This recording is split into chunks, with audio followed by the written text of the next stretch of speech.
जय श्री राम दोस्तों। जय जय श्री सीताराम दोस्तों। कौशिक मैथोलॉजी में आप सभी का स्वागत है। आज मैं आप लोगों को श्री राम जन्म की कथा सुना रहा हूँ।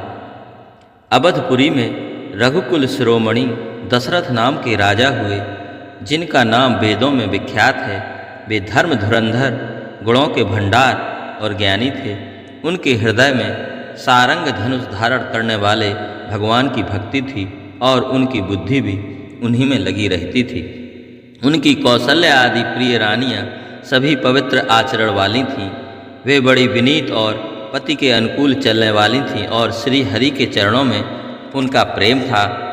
एक बार राजा के मन में बड़ी गिलानी हुई कि मेरे पुत्र नहीं हैं। राजा तुरंत ही गुरु वशिष्ठ जी के घर गए और चरणों में प्रणाम कर बहुत विनय की। राजा ने अपना सारा दुख सुख गुरु को सुनाया।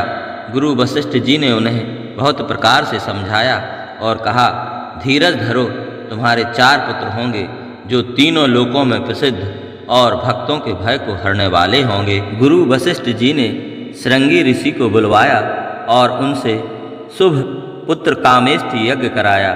मुनि के भक्ति सहित आहुतियाँ देने पर अग्निदेव हाथ में चारु हविष्य खीर लिए प्रकट हुए और दशरथ से बोले, वशिष्ठ ने हृदय में जो विचारा था, तुम्हारा वह सब काम सिद्ध हो गया। हे राजन, अब तुम जाकर इस हविष्य पायस को जिसको जैसा उचित हो वैसा भाग बनाकर बांट दो। तदनंतर अग्निदेव सारी सभा को समझाकर अंतर्ध्यान हो गए। राजा परमानंद में मग्न हो गए। उनके हृदय में हर्ष समाता न था। उसी समय राजा ने अपनी प्यारी पत्नियों को बुलाया। कौशल्या आदि सब रानियां वहां चली आईं। राजा ने पायस का आधा भाग कौशल्या को दिया और शेष आधे के 2 भाग किए। वह उनमें से 1 भाग राजा ने कैकेयी को दिया। शेष जो बच रहा उसके फिर 2 भाग हुए और राजा ने उनको कौशल्या और कैकेयी के हाथ पर रखकर अर्थात उनकी अनुमति लेकर और इस प्रकार उनका मन प्रसन्न करके सुमित्रा को दिया। इस प्रकार सब स्त्रियां गर्भवती हुईं। वे हृदय में बहुत हर्षित हुईं। उन्हें बड़ा सुख मिला। जिस दिन से श्री हरि लीला से ही गर्भ में आए, सब लोकों में सुख और संपत्ति छा गई। शोभा, शील और तेज की खान सब रानियां महल में सुशोभित हुईं। इस प्रकार कुछ समय सुखपूर्वक बीता और वह अवसर आ गया जिसमें प्रभु को प्रकट होना था। योग, लग्न, ग्रह, वार और तिथि सभी अनुकूल हो गए। जड़ और चेतन सब हर्ष से भर गए, क्योंकि श्री राम का जन्म सुख का मूल है। पवित्र चैत्र का महीना था। 9वीं तिथि थी, शुक्ल पक्ष और भगवान का प्रिय अभिजित मुहूर्त था। दोपहर का समय था। ना बहुत सर्दी थी, ना बहुत अधिक धूप थी। वह पवित्र समय सब लोगों को शांति देने वाला था। शीतल, मंद और सुगंधित पवन बह रहा था। देवता हर्षित थे और संतों के मन में बड़ा चाव था। वन फूले हुए थे। पर्वतों के समूह मणियों से जगमगा रहे थे और सारी नदियां अमृत की धारा बहा रही थीं। जब ब्रह्मा जी ने वह अवसर जाना, अर्थात भगवान के प्रकट होने का समय जाना, उनके समेत सारे देवता विमान सजा सजा कर चले। निर्मल आकाश देवताओं के समूहों से भर गया। गंधर्वों के दल गुणों का गान करने लगे और सुंदर अंजलियों में सजा सजा कर पुष्प बरसाने लगे। आकाश में घमाघम नगाड़े बजने लगे। नाग, मुनि और देवता स्तुति करने लगे और बहुत प्रकार से अपनी अपनी सेवा उपहार भेंट करने लगे। देवताओं के समूह विनती करके अपने अपने लोक में जा पहुँचे। समस्त लोकों को शांति देने वाले जगदाधार प्रभु प्रकट हुए। दीनों पर दया करने वाले कौशल्या जी के हितकारी कृपालु प्रभु प्रकट हुए। मुनियों के मन को हरने वाले उनके अद्भुत रूप का विचार करके माता हर्ष से भर गईं। नेत्रों को आनंद देने वाले मेघ के समान श्याम शरीर था। चारों भुजाओं में अपने खास आयुध धारण किए हुए थे। दिव्य आभूषण और बनमाला पहने थे। बड़े बड़े नेत्र थे। इस प्रकार शोभा के समुद्र तथा खर राक्षस को मारने वाले भगवान प्रकट हुए। दोनों हाथ जोड़कर माता कहने लगीं, हे अनंत, मैं किस प्रकार तुम्हारी स्तुति करूं? वेद और पुराण तुमको माया, गुण और ज्ञान से परे और परिमाण रहित बतलाते हैं। श्रुतियाँ और संतजन दया और सुख का समुद्र, सब गुणों का धाम कहकर जिनका गान करते हैं, वही भक्तों पर प्रेम करने वाले लक्ष्मीपति भगवान मेरे कल्याण के लिए प्रकट हुए हैं। वेद कहते हैं कि तुम्हारे प्रत्येक रोम में माया के रचे हुए अनेकों ब्रह्मांडों के समूह भरे हैं।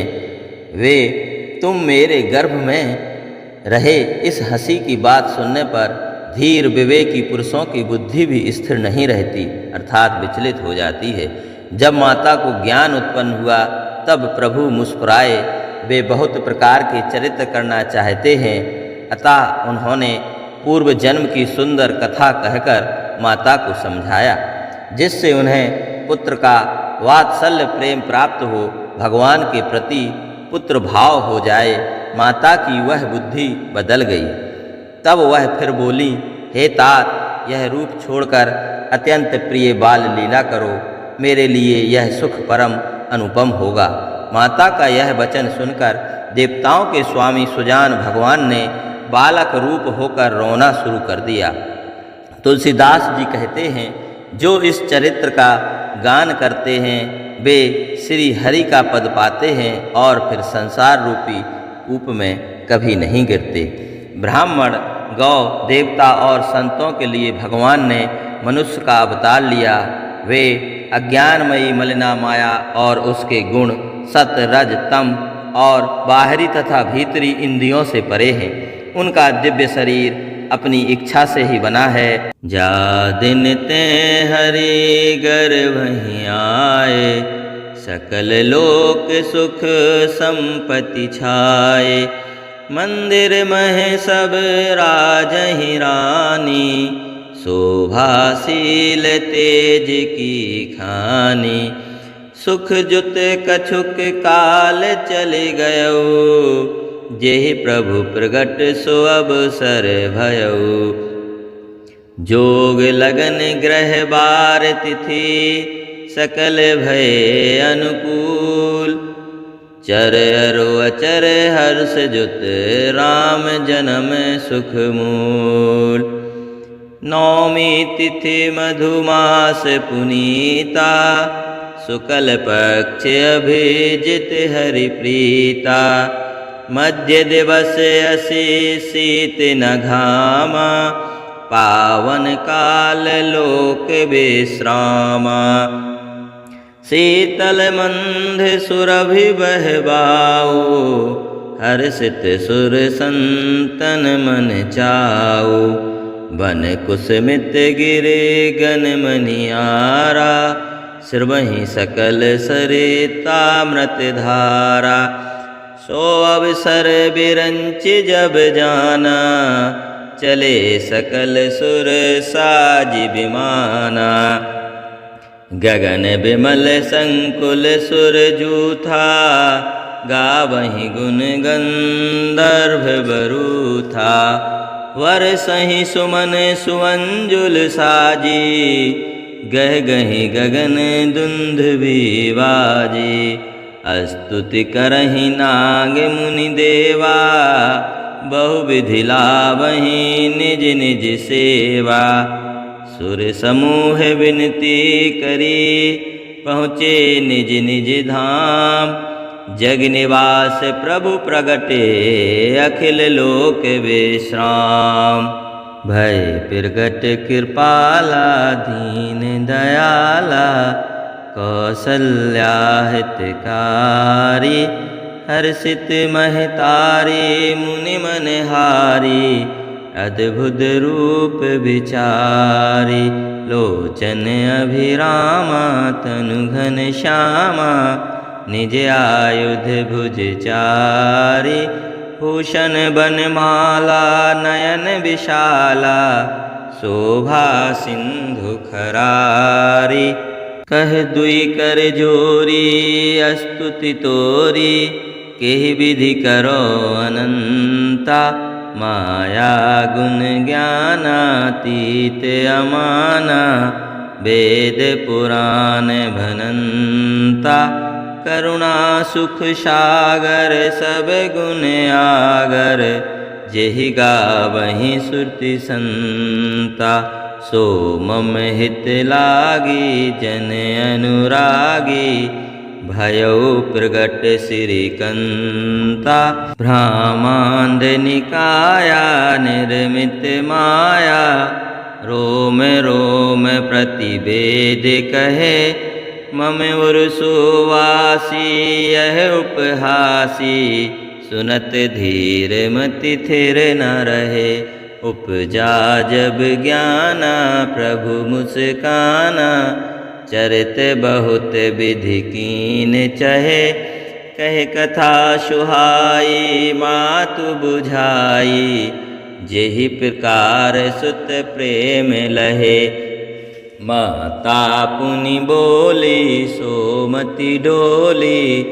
तजहु तात यह रूपा, कीजे शिशु लीला अति प्रिय शीला। यह सुख परम अनूपा, सुनि बचन सुजाना रोदन ठाना। हुई बालक सुर भूपा, यह चरित जिगावहि हरि पद पावहि। ते न परहि भवकूपा, विप्रधेनु सुर संत हित, लीन मनुज अवतार। निज इच्छा निर्मित तनु, माया गुण गोपार। श्यावर रामचंद्र की जय।